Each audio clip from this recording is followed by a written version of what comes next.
l'importance. Pourquoi je te parle aujourd'hui de l'achèvement? Pourquoi Dieu me demande de te parler de ça?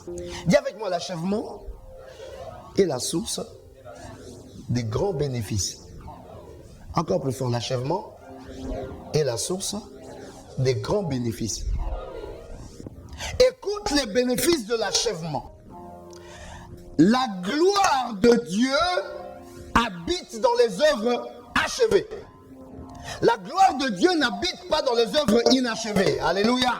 Dieu n'habite pas les inachevés. Dieu te laisse faire jusqu'à ce que tu achèves, et quand tu achèves, sa gloire vient habiter. Tu retrouves cela dans la construction du tabernacle. Dieu n'était pas descendu jusque quand Moïse a fini de bâtir le tabernacle. Alors, la gloire de Dieu est descendue dans le tabernacle, au point que les hommes ne pouvaient même plus contrôler le service qui s'y passait. Et la même scène s'est répétée quand on a construit le temple de Salomon. Quand on a achevé de mettre tout en place, Dieu est descendu.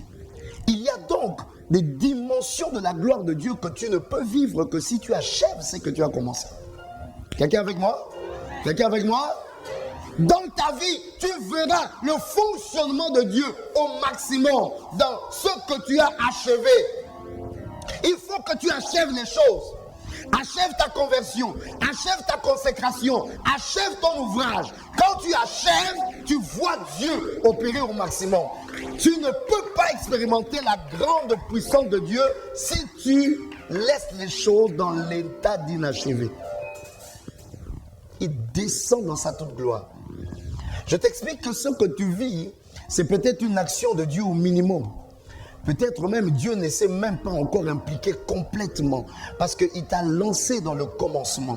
Il attend que tu achèves et ce qui va commencer à se passer dans ta vie, ça sera extraordinaire. Ton Dieu est un Dieu puissant, ton Dieu est un Dieu de miracles, un Dieu des merveilles. Mais il attend que tu finisses le plan de l'ouvrage pour que lui descende et que tu commences à voir des choses extraordinaires se passer dans ta vie. Quelqu'un m'écoute aujourd'hui?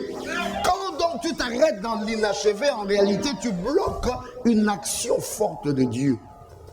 Et ce Dieu-là qui t'a parlé, tu auras l'impression qu'il m'a dit, il fera telle chose. Mais pourquoi il ne le fait pas? Il ne le fait pas parce que tu n'as pas fini le plan de ce que tu bâtissais. Achève ton ouvrage, achève ta conversion, achève ta consécration, achève ton projet. C'est derrière ce projet-là que se cache ton grand bonheur. Mais tu ne l'as pas achevé.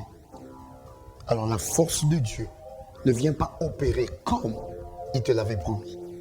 Quelqu'un m'entend aujourd'hui pour dire Amen? L'achèvement est la porte de la prochaine étape. Quelqu'un me suit? Il y a des étapes dans ta vie. Tu n'accéderas que quand tu achèves ce que Dieu a commencé avec toi.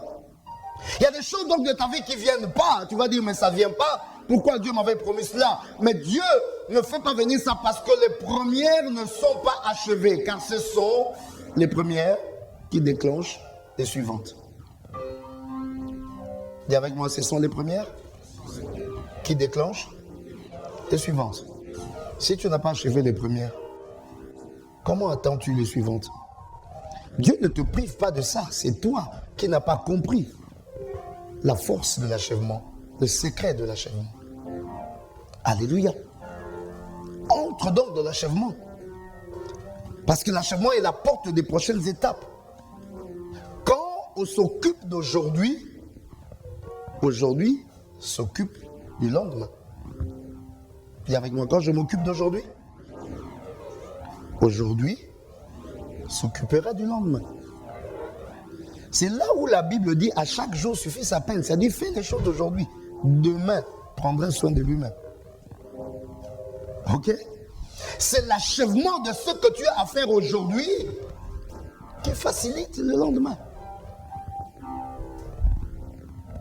Si tu n'achèves pas aujourd'hui, l'étape de lendemain est compliquée. L'étape du lendemain est hypothéquée. Alléluia. Quelqu'un est là avec moi?